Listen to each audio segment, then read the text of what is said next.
दोस्तों पिछली बार तो आपने जो मौका आपको मिला था वो आप लोगों ने बहुत सारे लोगों ने जो है मिस कर दिया, लेकिन इस बार मेक श्योर रहे कि आप जो है इस मौके को जाने ना दें अपने हाथ से, क्योंकि हमारे पास में एक नई डिमांड आई है, हमारे पास में नई जो है वैकेंसीज आई हैं। आप मेरी स्क्रीन के ऊपर देख सकते हैं, ये वैकेंसीज जो है हमारे पास में अभी अवेलेबल है। तो जोन सा मेरा भाई अप्लाई करना चाहता है ना इस चीज़ के लिए, जिस मेरे भाई के पास में एक्सपीरियंस होना, प्लीज़ वही मुझे नीचे जाके कंसल्टेशन बुक करके अपॉइंटमेंट लेकर मेरे साथ में बात करे। तो उसके साथ मैं थोड़ा सा इंटरव्यू करूंगा और मैं आपको इसमें थोड़ी डिटेल शेयर कर देता हूं कि क्या क्या इसके अंदर आपको मिलेगा। और फिर से मैं आपको एक बार फिर से पूरा डिटेल प्रोसेस समझा देता हूं। कई लोगों का ये डाउट होता है कि भाई वीज़ा कितने टाइम का होगा, आगे वीज़ा बढ़ेगा या नहीं बढ़ेगा, आगे फिर फैमिली का क्या होगा, या इसके अंदर जो है आगे फिर अच्छी कंट्री में मूव होने के लिए कैसे ऑप्शन क्या होंगे। आइए दोस्तों वीडियो को शुरू करते हैं। अगर आप मेरे चैनल पे बिल्कुल नए हैं तो वीडियो को लाइक कर दो, सब्सक्राइब कर दो, चैनल को शेयर कर दो, किसी भाई के वीडियो बहुत काम आने वाली है। इंस्टाग्राम पे मुझे आप फॉलो कर सकते हो, नीचे आईडी आपको डिस्क्रिप्शन में मिल जाएगी और नीचे भी मैं डाल देता हूँ। किसी मेरे भाई ने मुझसे अगर 1 to 1 में बात करनी हो, वैसे तो इस वीडियो में सब कुछ मैं समझा दूंगा, फिर भी अगर मेरे से अगर बात करनी हो किसी मेरे भाई ने तो प्लीज़ अपॉइंटमेंट बुक कर ले यार। इंस्टाग्राम पे कॉल मत किया करो, मैं किसी का भी जवाब इंस्टाग्राम पे नहीं दे सकता हूँ। Thank you very much. तो दोस्तों इसके अंदर मैं आपको ना वैकेंसीज़ बता देता हूँ अभी। सबसे पहले तो देखो यार, ध्यान से सुनना मेरी पूरी बात को। अप्लाई करने से पहले कोई भी मेरा भाई अगर अप्लाई करना चाहता है ना, सबसे पहले अपॉइंटमेंट बुक करने से पहले मेक श्योर करें, ये पॉइंट्स बहुत ज़रूरी हैं। आपकी जो एज है वो होनी चाहिए 21 साल से लेके 35 साल के बीच में। इससे ऊपर एज नहीं चलेगी, नॉट एक्सेप्टेबल। उसकी एप्लीकेशन नहीं होगी, उसकी रिजेक्ट है। इसके अलावा आपको इंग्लिश आनी चाहिए, मिनिमम 10th पास होने चाहिए हो आप, मिनिमम 10th पास रिक्वायरमेंट है इसके अंदर में। आपका जो इंटरव्यू इसके लिए होगा ना, तो इंटरव्यू आपका ऑनलाइन होगा जिसके अंदर आपको इंग्लिश आनी चाहिए। अगर इंग्लिश नहीं आती तो भी अप्लाई मत करो, कोई भी फ़ायदा नहीं है इसका अप्लाई करने का, क्योंकि आपका इंटरव्यू ही पास नहीं होगा। पहली बात तो ये है कि आपको ये एक्सपीरियंस जो है, मैंने वैकेंसीज आपको दिखाई हैं और आपको मैं बताने भी जा रहा हूँ, इसके लिए आपको जो है एक्सपीरियंस मैंडेटरी चाहिए ही चाहिए। अब दोस्तों बात करते हैं वैकेंसीज़ के बारे में। अगर आपने ये सारी की सारी रिक्वायरमेंट फुलफ़िल कर ली, आपको लगता है कि आप सिलेक्ट हो जाओगे और आपको लगता है कि आप ये फुलफ़िल करते हो, तो ही इसके बाद हम आगे बढ़ते हैं। जैसा कि दोस्तों आपने देखा कि इसके अंदर वेटर या वेट्रेस, कोई मेरा भाई वेटर हैं या वेट्रेस, कोई अगर मेरी बहन वेट्रेस के काम में जाना चाहती है तो हमारे पास में जो वैकेंसीज़ हैं ये सारी की सारी, ठीक है, ये अवेलेबल हैं। और इसके अंदर मैं आपको बता देना चाहता हूँ कि इसके अंदर आपकी जो एज है ना, लड़कियों की भी 21 ईयर्स से लेके 35 ईयर्स के बीच में होनी चाहिए, ठीक है, ना इससे कम होनी चाहिए ना इससे ज़्यादा होनी चाहिए। इंग्लिश आनी चाहिए, मिनिमम 10th पास रिक्वायर्ड है। इसके बाद हमारी जो आती है एक बड़ी खास वैकेंसी है जिसकी डिमांड कर रहे थे बहुत सारे भाई, कार वॉशर। कार वॉशर के लिए भी सेम एप्लीकेबल है। मैं आपको बताता हूँ इसके अंदर सैलरी वगैरह जो मिलेगी ना, वो सारी सैलरी सेम ही रहेगी इन सारी वैकेंसीज़ के अंदर। यानी कि सैलरी आपकी होगी 35,000 से लेके अराउंड मतलब 40-45 हज़ार के अंदर होगी आपकी सैलरी, ठीक है। वो आपके इंटरव्यू पे डिपेंड करता है। और इसके अलावा आपको ओवर टाइम जो है कंपनी प्रोवाइड करेगी, 8 घंटे की आपकी ड्यूटी रहेगी। सारी की सारी जॉब्स में सेम है ये रूल, ठीक है, सब में ये सेम है, ऐसा नहीं है कि किसी में ज़्यादा और किसी में कम है। बात करेंगे दोस्तों, नाइट क्लब के अंदर जॉब है। नाइट क्लब के अंदर जो है जनरल हेल्पर की जॉब होगी नाइट क्लब के अंदर, ठीक है, उसके अंदर भी आप अप्लाई कर सकते हो। नाइट क्लब में एक और वैकेंसी है, ठीक है, वैसे तो जनरल हेल्पर की आई हुई है, इसके अंदर भी अप्लाई कर सकते हो। इसके अंदर आपको नाइट क्लब में काम करना पड़ेगा, वो भी बहुत बढ़िया है। उसके अंदर देखो आपको नाइट क्लब में थोड़ा एक्सपीरियंस मिलेगा, देखोगे कि ये अलग तरह की जॉब है थोड़ी, काफ़ी अच्छा लगेगा आपको ये जॉब करके भी। इसके अंदर भी सैलरी सेम रहेगी, ओवर टाइम प्रोवाइडेड होगा और जाहिर सी बात है आपको सीखने के लिए बहुत कुछ मिलेगा इस जॉब। दोस्तों बात करेंगे किचन हेल्पर की। अब जो मेरे भाइयों को यार एक्सपीरियंस है ना किचन के अंदर काम करने का, स्पेसिफिकली किचन के अंदर जो वो अंदर स्टाफ जो है कटिंग करता है या फिर हेल्परी का काम करता है, जैसे भी कोई भी चीज़ लेके आनी है या सामान जो है अपना कोल्ड स्टोरेज में से निकाल के लेके आना है और चटनी बनानी है, सलाद बनाना है, तो ये सब काम जो होता है ना ये आपको आना चाहिए। इसके अंदर मैंडेटरी आपको एक्सपीरियंस होना चाहिए, आपसे पूछा जाएगा इसके बारे में। ऐसा नहीं कि आपने अप्लाई कर दिया चलो ठीक है जो होगा देखी जाएगी, हमारी ना मेंटेलिटी ऐसी होती है। लेकिन चक्कर क्या है कि आपको काम नहीं आएगा तो उनको पता लग जाएगा और जाहिर सी बात है इसके अंदर आपका एक्सपीरियंस लेटर चाहिए, ठीक है। तो एक्सपीरियंस लेटर की ज़रूरत पड़ेगी इसके अंदर, क्योंकि आपसे क्लाइंट पूछेगा जब आपका इंटरव्यू होगा। तो इसके अलावा दोस्तों इसके बाद हमारे पास एक और जॉब है, जो मेरे भाई क्लीनिंग में जाना चाहते हैं। क्लीनर का उनको एक्सपीरियंस है, गल्फ़ कंट्री में या फिर इंडिया में क्लीनिंग की कंपनी में किसी ने काम किया है, मैन पावर कंपनी के थ्रू भी काम किया है, वो भी चलेगा, कोई बात नहीं, उसके अंदर भी एक्सेप्टेबल है। सैलरी सेम रहेगी, जैसा कि मैं बता चुका हूँ 35 से 40 या 45 हज़ार के बीच में। ओवर टाइम कंपनी एक्स्ट्रा करवाती है तो आपको मिल जाएगा, अदरवाइज़ ठीक है आप फोर्स छोटी नहीं कर सकते हो, ना ही आपसे करवाया जाएगा। तो हमारा क्लाइंट है इसके अंदर, आपकी सैलरी भी टाइम टू टाइम आएगी, आपको खाना जो है अपना खुद का करना होगा। अकोमोडेशन आपको जो है कंपनी आपकी प्रोवाइड करेगी, अकोमोडेशन कंपनी प्रोवाइड करेगी। और आपको एकोमोडेशन का कोई भी खर्चा नहीं है। यानी आप ये सोचो यार कि आपके जो भी पैसे जो आप कमा रहे हो ना, वो सारे के सारे आपके बचने ही हैं।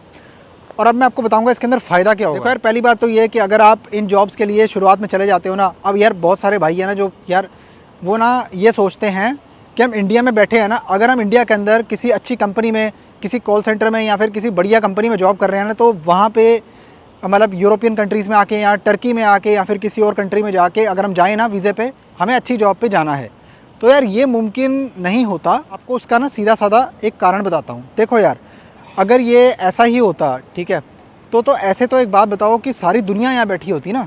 सारी दुनिया क्यों नहीं आ रही है? उसका रीज़न है क्योंकि ब्लू कॉलर जॉब्स किसी को नहीं करनी है, और स्टार्ट करने के लिए ब्लू कॉलर जॉब से ही आपको स्टार्ट करना पड़ेगा। मैं आपको कई दफ़ा समझा चुका हूँ ये चीज़। ऐसा नहीं होता, क्योंकि क्या होता है ना कि लेबर की शॉर्टेजेस होती हैं इन कंट्रीज़ के अंदर, तो ये चाहते हैं कि जो ये खुद काम नहीं कर सकते उससे ये बाहर से लेबर मंगवाएं। क्योंकि अब मान के चलो, जैसे कोई यूरोपियन सिटीज़न है, किसी के पास में रेड पासपोर्ट है, ठीक है, जैसे टर्की का पासपोर्ट है, टर्की का सिटीज़न है, टर्की की बात कर रहे हैं यहाँ पे, तो वो ये नहीं चाहेगा कि वो लेबर जॉब करे, क्योंकि वो तो ऑलरेडी वहाँ का नेशनल है, उसको लैंग्वेज आती है, वो क्यों ये काम करेगा।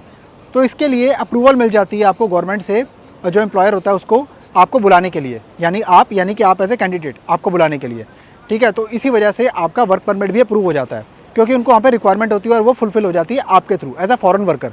इसलिए आपको सैलरी भी कम मिलती है।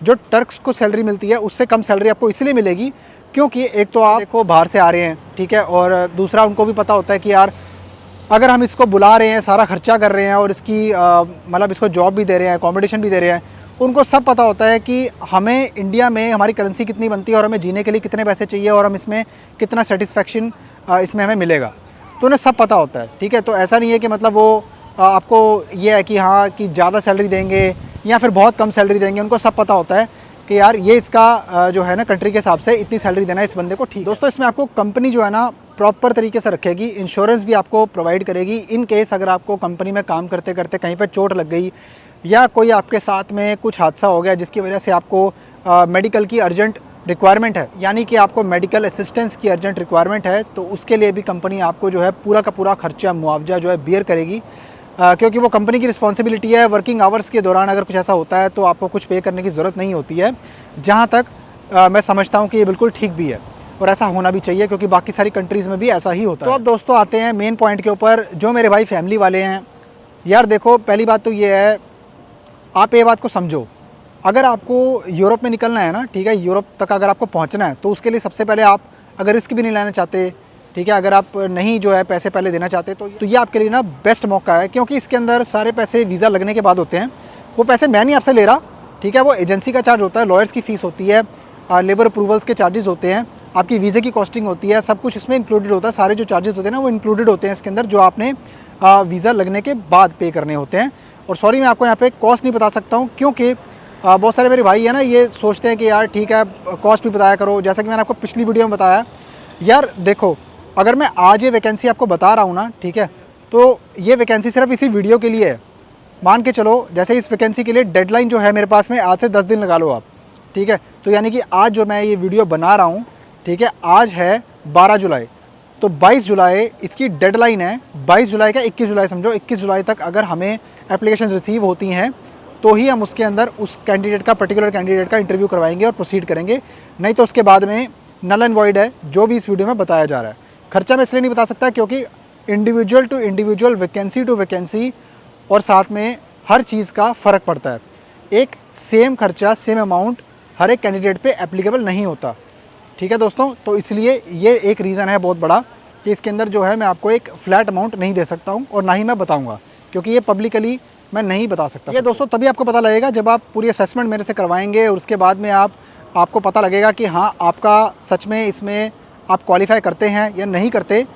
CV आपका सिलेक्ट होगा, उसके बाद आपका सिलेक्शन अगर हो जाएगा ना इंटरव्यू के बाद में, तो आपको फिर हम थोड़ा आपको आइडिया दे देंगे कि हाँ यार आपका इतना सिस्टम बैठेगा, ठीक है। तो प्लीज़ मेरे से बार बार ये मत पूछा करो कमेंटों में यार कि यार पाजी खर्चा बताया करो, खर्चा। यार मैं खर्चा, आपको सिस्टम अगर नहीं पता, ठीक है, तो बेटर है कि आप एक बार पता करो इस चीज़ को ना यार, ठीक है। ऐसा नहीं होता कि हर चीज़ के लिए, ठीक है, एक ही फ्लैट रेट होता है हर चीज़ का। मेरे को पता है कि बाहर जाने के लिए खर्चा आता है और आपके दिमाग में क्यूरियोसिटी होगी कि यार हमें पता लगे तो हम अप्लाई करें, ठीक है। बट डोंट वरी, ये इतना कुछ ज़्यादा एक्सपेंसिव प्रोसेस नहीं है।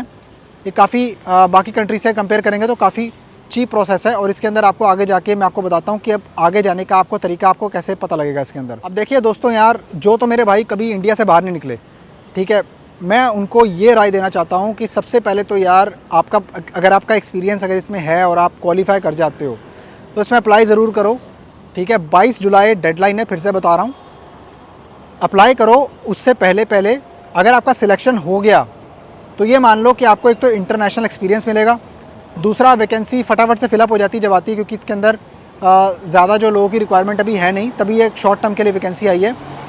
और आगे आपका यूरोप जाने का सपना भी पूरा हो जाएगा, क्योंकि टर्की जो है एक ऐसी कंट्री है, वहाँ से आप जब अप्लाई करोगे तो आपको ईज़िली वीज़ा दे देंगे वो, क्योंकि आप जो जा रहे हो प्रॉपर वर्क परमिट पर जाओगे। इसमें दोस्तों होता है आपका 1 साल का वीज़ा, 1 साल का वीज़ा बाद में ऑटोमेटिकली रिन्यू हो जाता है एम्प्लॉयर की तरफ से, अगर आप अच्छा काम करके देते हो। ये आपका जो है ना ब्लू कार्ड बनेगा वहाँ पे। ब्लू कार्ड टर्की के अंदर वर्क परमिट होता है, जैसे कि मैंने पहले भी वीडियो में बताया। रेड कार्ड आपका होता है एज ए टूरिस्ट, उस पर आप कुछ नहीं कर सकते हो, सिर्फ आप घूम ही सकते हो। पब्लिक फंड्स यानी कि सैलरी कहीं से रिसीव नहीं कर सकते आप, ठीक है। वर्क परमिट के ऊपर आपका स्पॉन्सर होता है प्रॉपर, और स्पॉन्सर आपको सैलरी प्रोवाइड करेगा, इंश्योरेंस प्रोवाइड करेगा, सारे एम्प्लॉयमेंट बेनिफिट्स आपको प्रोवाइड करेगा। जिस मेरे भाई के पास में वहाँ पे रेड कार्ड होता है और वो जॉब कर रहा है ना, वो इलीगल है, तो उसको कंपनी ना तो सैलरी देगी टाइम पे और तंग भी करेगी। कई मेरे भाइयों का ना पहले भी कमेंट आया था मुझे, यार टर्की के अंदर पाजी हालात ख़राब हैं, जाने का फ़ायदा नहीं है। यार ऐसा नहीं होता, गलती कहीं ना, ताली दोनों हाथों से बचती है। गलती कहीं ना, ठीक है, एम्प्लॉयर की तो होगी, लेकिन गलती कहीं ना कहीं उस भाई की भी होगी, ठीक है, क्योंकि उसने रिसर्च नहीं की। जाने के बाद में उसने पूछा नहीं, उसने कुछ बातचीत नहीं की, रेड कार्ड पकड़ा दिया। नॉलेज होती नहीं अपने बंदों को, तो आपको पता ही है सबको, ठीक है। तो क्या होता है कि कईयों को नॉलेज होती भी है, कईयों को नहीं होती। जिनको नहीं होती ना, उनके साथ में ऐसा हादसा हो जाता है, गलती हो जाती है। इसलिए मैं आपको इस वीडियो के अंदर एकदम ऐसी इन्फॉर्मेशन दे रहा हूँ कि ब्लू कार्ड आपको मिलेगा। ब्लू कार्ड होता है वर्क परमिट, उस पर स्पॉन्सर का नाम लिखा होता है। उसके बाद में आपके जो है सारे के सारे बेनिफिट स्टार्ट होते हैं। ब्लू कार्ड के बेसिस पे ही आप वहाँ से किसी और कंट्री का वीज़ा भी अप्लाई कर सकते हैं, नहीं तो फिर तो वो रेड कार्ड की वैल्यू कुछ नहीं है। वो तो टूरिस्ट है, आप मान लीजिए आपने वहाँ पे काम किया, उसके बाद में वहाँ की गवर्नमेंट आपको कभी भी, मान लो अगर आप पकड़े गए, फ़ाइन हो जाएगा या डिपोर्ट भी कर सकती है। तो ठीक है दोस्तों, अगर आपको अप्लाई करना होगा तो प्लीज़ नीचे जाके सबसे पहले ना पूरी पहले रिक्वायरमेंट आप चेक करो। उसके बाद में रिक्वायरमेंट अगर आप क्वालिफाई करते हो ना, तो अपॉइंटमेंट बनाओ, नीचे जाके अपॉइंटमेंट बुक करो, लिंक मैं नीचे डाल दूँगा, ठीक है। और उसके बाद मेरे से बात करो आप, हम बात करेंगे, ठीक है, डिस्कस करेंगे आपका केस। क्वालिफाई करते हो वो भी मैं आपको बताऊँगा, और उसके अंदर ही मैं आपको डिस्कस करके बता दूंगा कि आपकी प्रोफाइल के हिसाब से आपका कितना खर्चा आपका बैठेगा, अप्रॉक्सीमेट आइडिया, ठीक है। वीडियो अगर अच्छी लगी हो दोस्तों तो लाइक कर देना, सब्सक्राइब कर देना, चैनल को यार शेयर कर देना, ठीक है। आगे किसी भाई के साथ में शेयर करोगे तो उसके भी बहुत काम आ जाएगी इन्फॉर्मेशन। वैकेंसीज़ कम है, टाइम भी कम है, जल्दी अप्लाई कर लो, आपका फटाफट से जो है प्रोसेस हो जाएगा। अराउंड 45 से 60 डेज़ का प्रोसेस होगा, ये भी मैं आपको यहाँ पे बता रहा हूँ। यानी अप्रॉक्सीमेटली आपका 2 महीने का प्रोसेस होगा ये अप्रॉक्सीमेटली, ठीक है, जिसके अंदर आपको अगर आप जितनी जल्दी अप्लाई करोगे उतना जल्दी आपका प्रोसेस स्टार्ट हो जाएगा। तो ठीक है दोस्तों, मिलता हूँ आपसे अगली वीडियो के अंदर, कोई और शानदार वैकेंसी आपके लिए लेके आएंगे, बढ़िया कंटेंट लेके आएंगे। सब्सक्राइब कर लेना चैनल को यार, उससे मोटिवेशन मिलती है, और दुआ में याद रखना। Bye bye.